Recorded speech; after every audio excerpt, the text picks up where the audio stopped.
The U.S. State Department just dealt a crushing blow to the Palestinian Authority, revoking visas for Mahmoud Abbas and his entire delegation right before the UN General Assembly.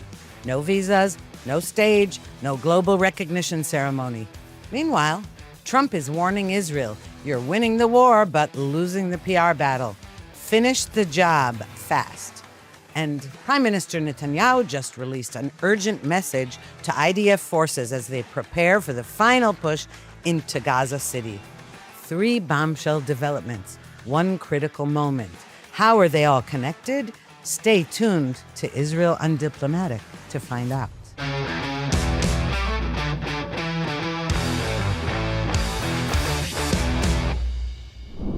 Welcome to another episode of Israel Undiplomatic. I'm Mark Regev, and I'm here as per usual with my co-host, Ruthie Blum. How are you today, Ruthie? Pretty good, although I have to say there's a lot of chaos in the country. However, there's some very good news out of Washington. The State Department announced on Friday that it would be revoking and denying visas to the Palestinian Authority and PLO delegations to the UN General Assembly. And that means that PA Chairman Mahmoud Abbas and his delegation of terrorists and ties will not be able to show up and be given all these accolades, and all these Europeans and Australia and all these member states bestowing on them unilateral recognition of a phony Palestinian state. So I thought this was a really very important move. Can I say important? I agree, but you're wrong on the, maybe you misspoke, but you're wrong that this will somehow stop France and Britain and Belgium and Australia and Canada from recognizing a Palestinian state. I think it's good to put the pressure on the Palestinians. I think I applaud the Americans for what they've done. I think it's right. And I think actually they were very specific. They said their push for a statehood outside a peace process, outside negotiations, their support for terrorism, their failure to condemn October 7th, and all that, I applaud the Americans. And the Americans have also come out very strongly against the idea that Europeans and others will declare recognition of a state of Palestine that doesn't exist. So the Americans say and do the right things. But will this affect the Europeans that they're not going to do it? I think not. I think that's not true. Oh, I totally agree with you. They'll do it, but the point is that Abbas won't be there to be honored. They'll still do it, okay, because their move is more anti-Israel than it is pro-Palestinian. But the reason it's a beautiful move on the part of the Trump administration, and you're right, said yes, when at some, a future date, when you change your education system, stop rewarding terrorism, can do all those things, change your entire society. In other words, Mark, never.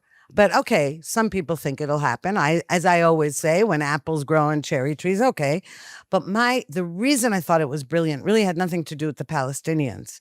It had to do with the Europeans. First of all, it's just a symbolic gesture anyway. Even if he showed up and even if they recognize it, Right. it doesn't make it happen. There is no state, okay? I mean, they had a statelet in Gaza that is we see what happened there, a terrorist state, and in Judea and Samaria, which is also a terrorist entity.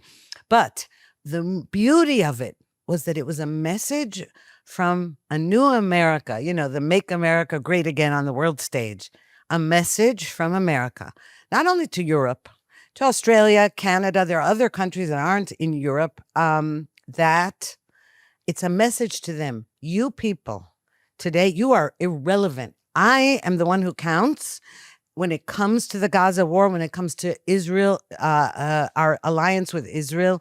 I make the decisions, not you. And that's why I thought it was so brilliant, because it was saying to them, you can do, you think you can, you can say what you want, but sorry, Israel is our ally. And whatever you do, you're a bunch of small, irrelevant countries right now, especially if you're siding with the West, the enemies of the West. So I think I remember distinctly a few years back, the General Assembly of the United Nations passed a resolution recognizing Palestine as a state.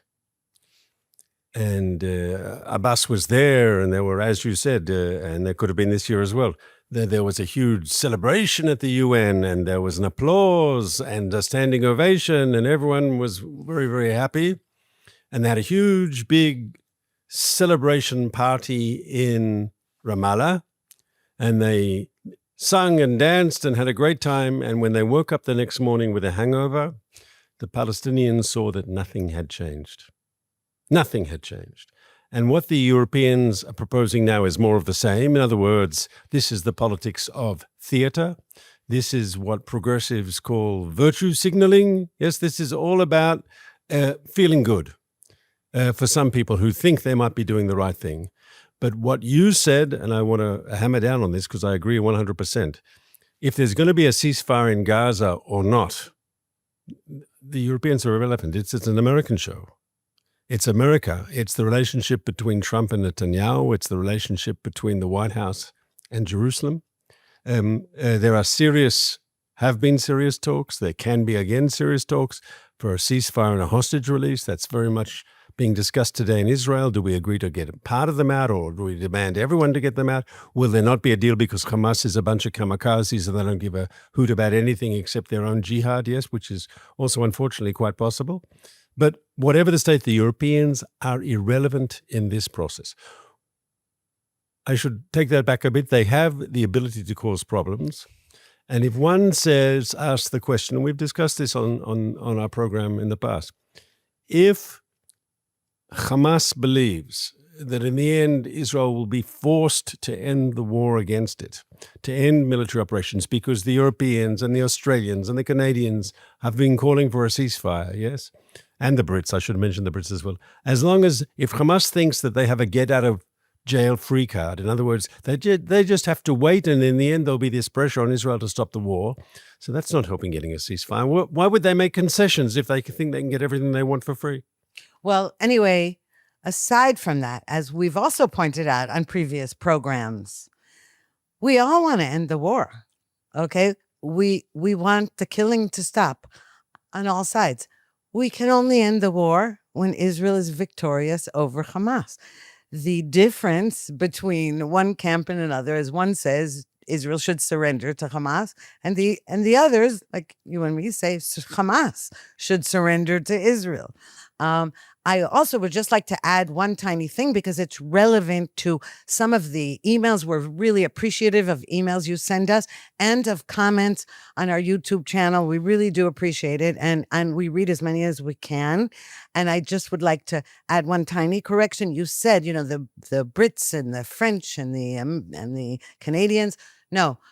It's their governments. And the reason I'm pointing that out is that a few people have said, no, don't consider. Australians have written to us saying, we hate that government. Don't consider us anti-Israel. It's Albanese. Or they'll say, we don't agree with our government. So I think it's really important to give a shout out to the people who listen to this program and who say, don't just say all the Brits and all the Canadians. And I take that seriously. And I know they mean it because, as you and I know, in Israel too, when they say, oh, Israelis think that and Israelis think that. No. We are divided on many issues. And so I appreciate the viewers who say we are staunchly pro-Israel and don't think that our governments who aren't represent us.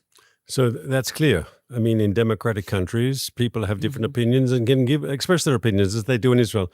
Though I would think, it's like if someone came to me and said, well, Netanyahu doesn't represent the peace of Israel. Well, the ballot box says otherwise. And I hate to say this, but the ballot box puts Starmer and the Australian Prime Minister and the Canadian Prime Minister and the German Chancellor. In other words, all these people are democratically elected. So you've got to be careful with that argument. What I would say, though, is the following. You said there's one group of people in Israel who say, let's surrender to Hamas's demands. And there's another group of people around the world. Yeah. And there's another group of people who say we've got to win this war. And I think you're not doing justice to the opponents of the government who say peacefire now. I agree with you in substance that basically they're saying we should give in to Hamas's demands and just nothing's important, just get the hostages out, right? And I disagree with them. I think they're wrong, and we can discuss why they're wrong. But their argument is, and once again, I think their argument is flawed, but their argument is it's not surrender. They say we agree to a ceasefire now, and we will have opportunity in the future to settle scores with Hamas. The most important thing is to get the hostages out. That's their argument. That's the way they make their argument. They say we have no illusions about Hamas. It's just we need to get the hostages out. There'll be some sort of ceasefire. Hamas will give us a reason in the future to finish the job. I think they're wrong. I know think they're wrong. And one of the clear reasons is, like, Israel has trouble, with legitimacy now, both internally and internationally. If there's a ceasefire, Israel's going to suddenly break a ceasefire because Hamas is digging a few tunnels and no one's being heard? And then it becomes this sort of salami tactics. They do something small, and then they do something small, and they do something small. But when it all puts together, suddenly you're facing October 7th again. That's the truth. Furthermore, no ceasefire is going to see the release of all the hostages. Hamas is not going to release all the hostages, period. We have to put military pressure. We have to defeat them. We have to try desperately to rescue the hostages or to get them, to get Hamas to release them. But they're not going to do that voluntarily. No ceasefire. A few here, a few there, and then another ceasefire, and they build more tunnels. But I think this is important. This brings us to another topic that I think that there's a misconception about slightly, and I noticed that the Israeli left has been either purposely or not purposely, there I won't decide, mistranslating the spirit of President Trump's interview with the Daily Caller this week, okay? President Trump said, now I have to paraphrase because I don't have the text in front of me. He said, Israel is winning the war, but it is definitely losing the PR battle. So you guys better hurry up. You got to end this war. Let's get this over with so we can move on. By the way, and then he also said, it's really terrible. In about 15 years ago, years ago, in the United States, there was bipartisan support for Israel, or the lobbyists in Congress. Congress was totally behind Israel, and now we're losing Congress. And he said, and that's the Democrats' fault, is what he said, okay? I happen to agree with it, but right now I don't even want to discuss what's the truth of the matter or not. I noticed that the left-wing press here, what they did, I think it was disingenuous, but okay, you might argue with me. They said, this is how they reported it. President Trump said, you got to end the war now, okay, because you're losing the PR war, so you got to end the war in Gaza now. Not indicating that he meant win the war in Gaza now. Number two, they said, and he said that it's been about 15 years since Congress was totally on Israel's side. And then pause.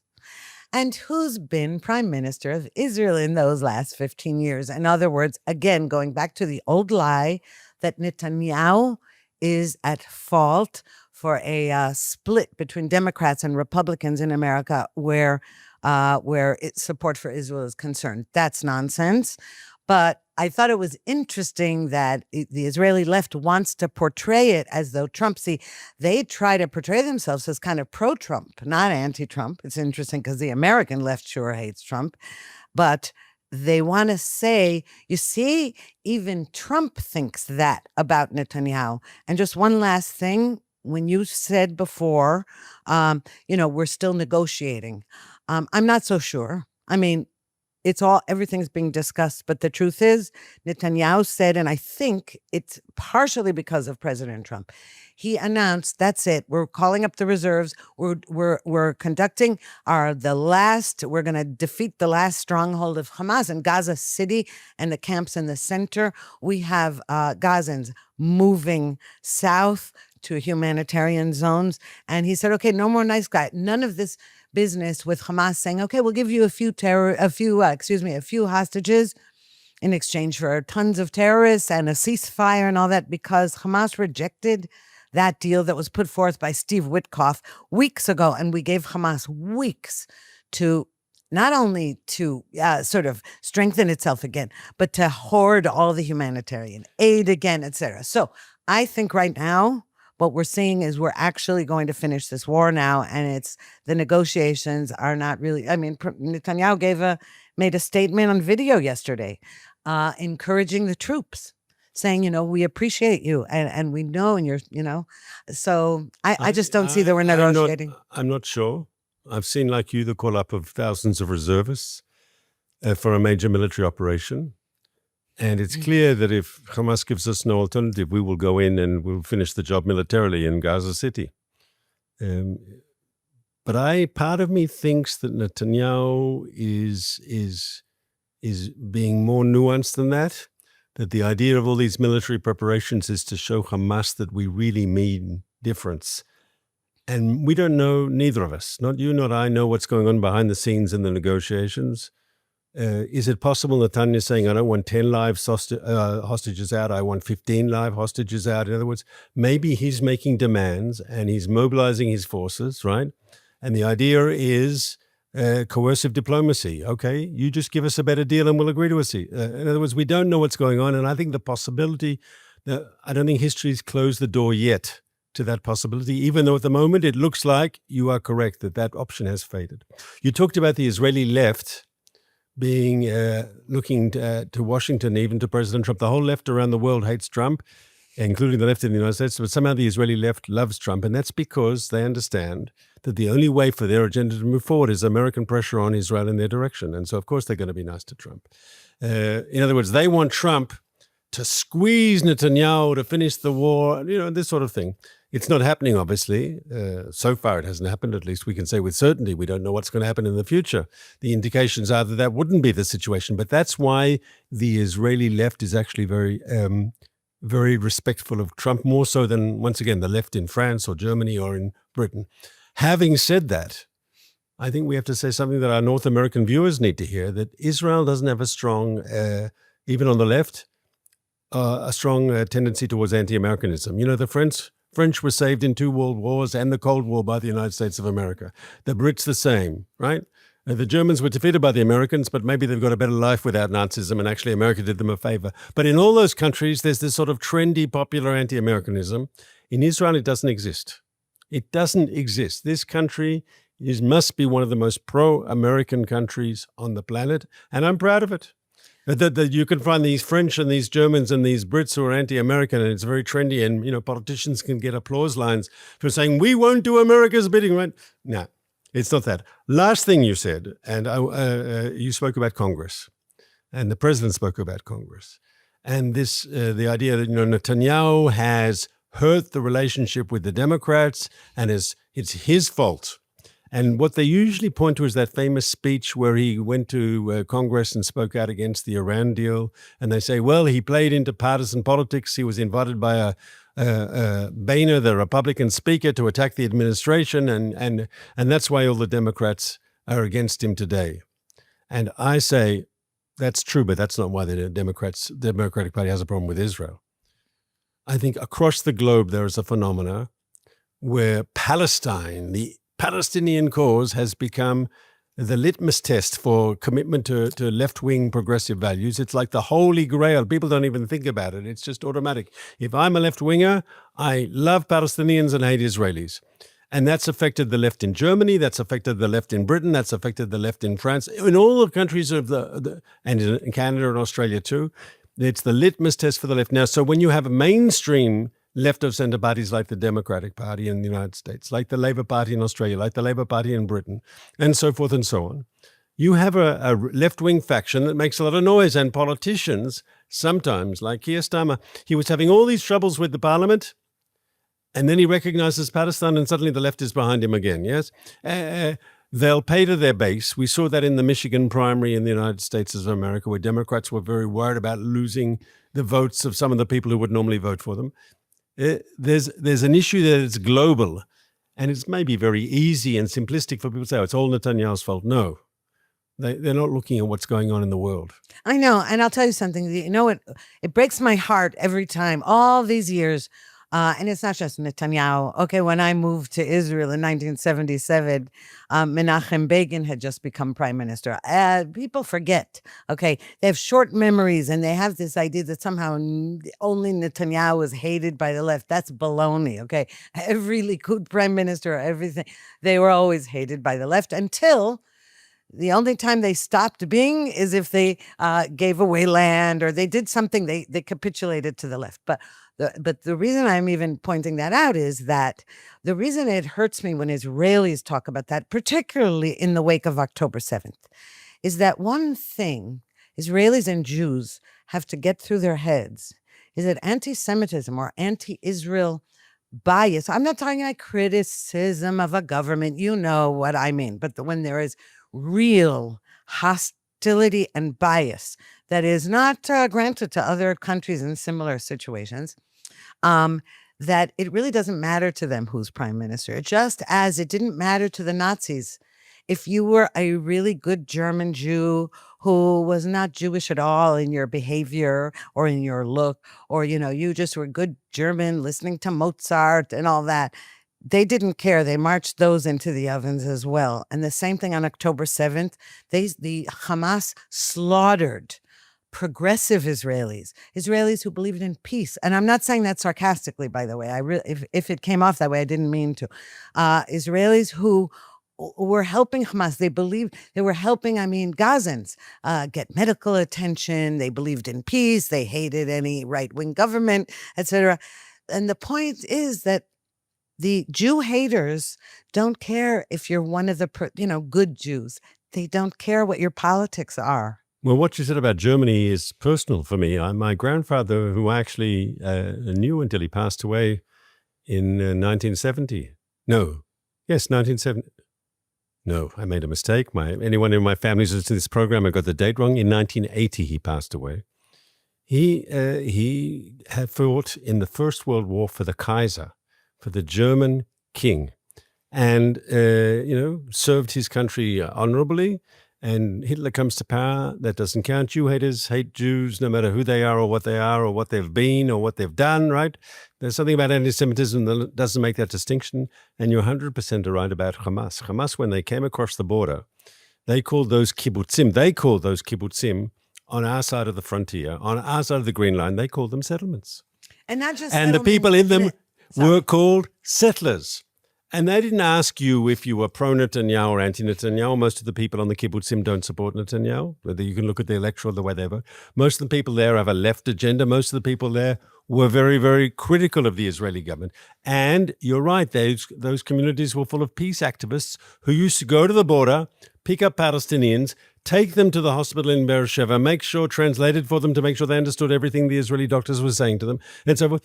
And they killed those people as well. And I think that's a wake-up call to Israelis who are sometimes we're so concerned about our own internal divisions.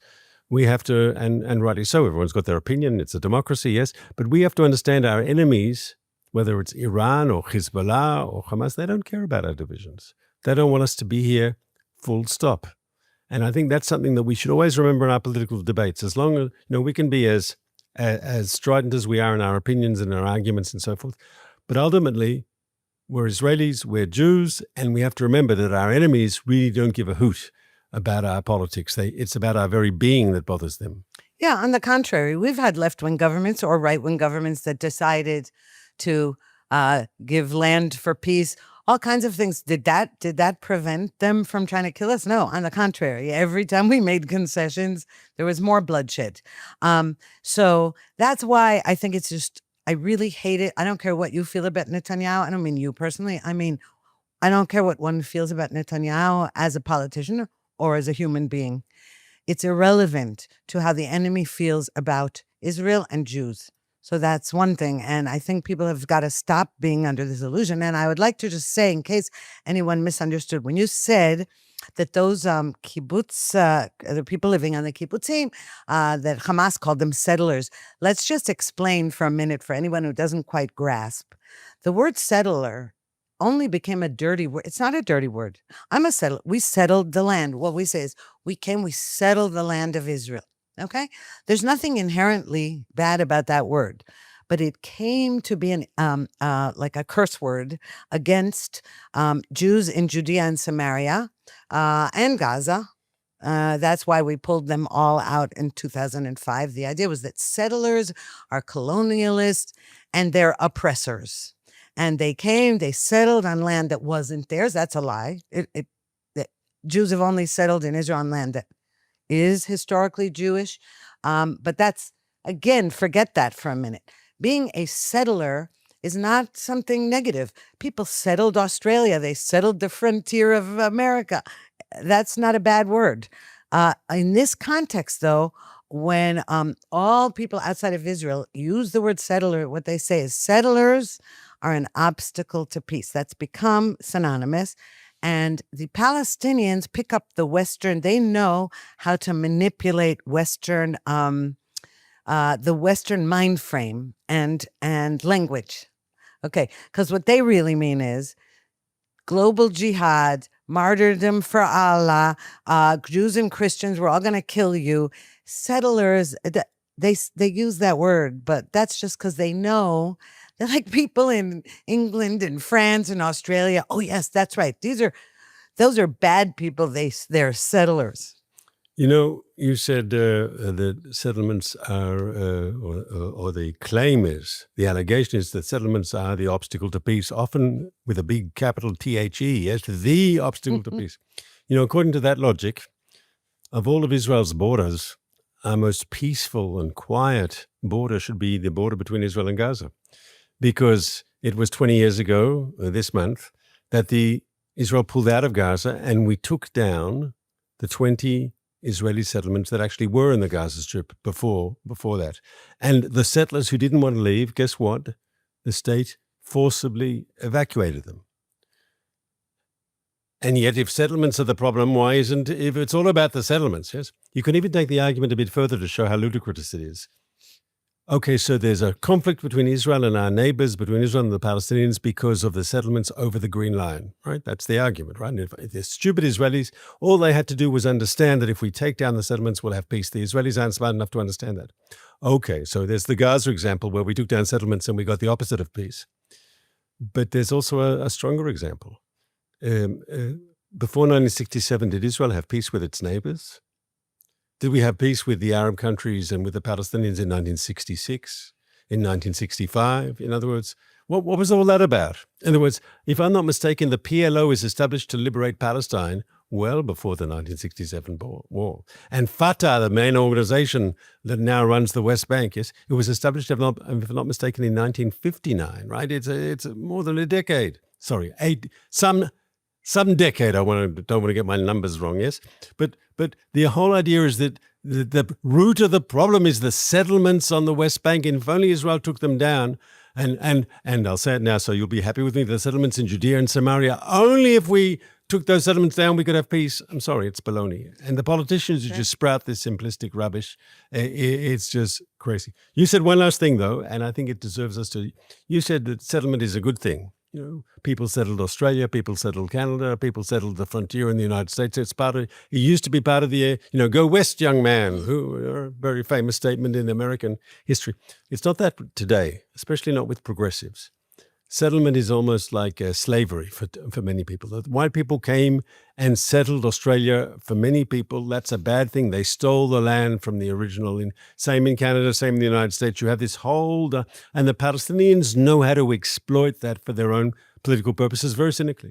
And of course, I think you can make a very powerful argument and a truthful argument by saying that who are the indigenous people of this land that we're sitting here in Jerusalem and speaking from?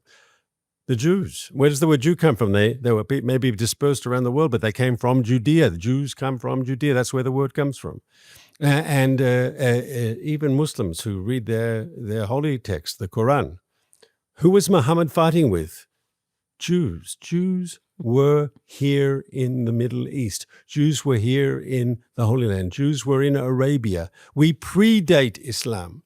So if someone tells me that we're not indigenous to the neighborhood, I'd go tell them, learn your history and read your if they're Muslim, I'd say, go read your own holy book.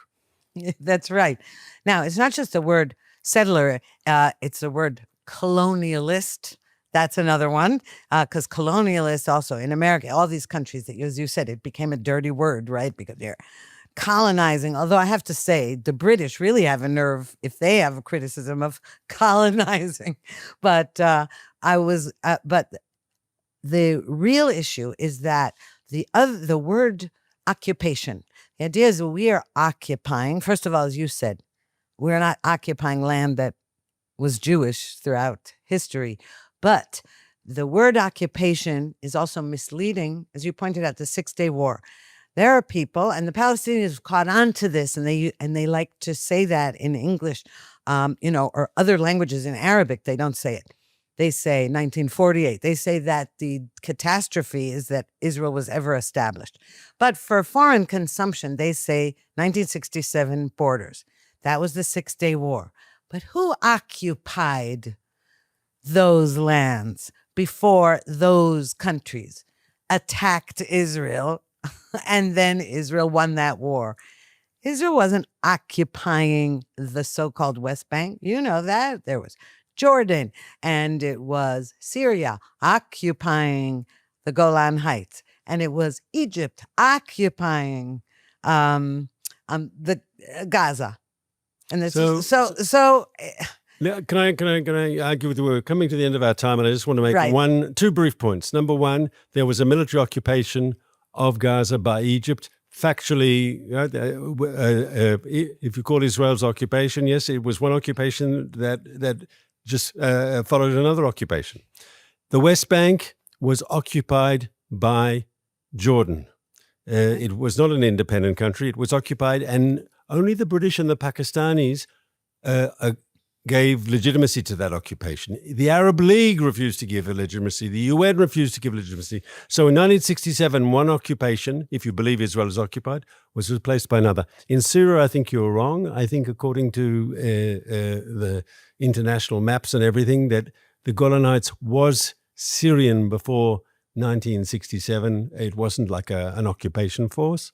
Having said that, I don't think anyone in Israel has any intention of returning Syria anytime soon, because we were attacked from that territory on numerous occasions before 1967. My wife grew up on a kibbutz that was routinely bombed on our side of the border, yes, the kibbutz, routinely bombed by the Syrians on the Golan Heights, and as children they ran to the bomb shelters and so forth and so on. Last point, because we're running out of time and I apologize. You talked about the British accusing Israel of colonialism. Okay, there's a joke in that itself, yes?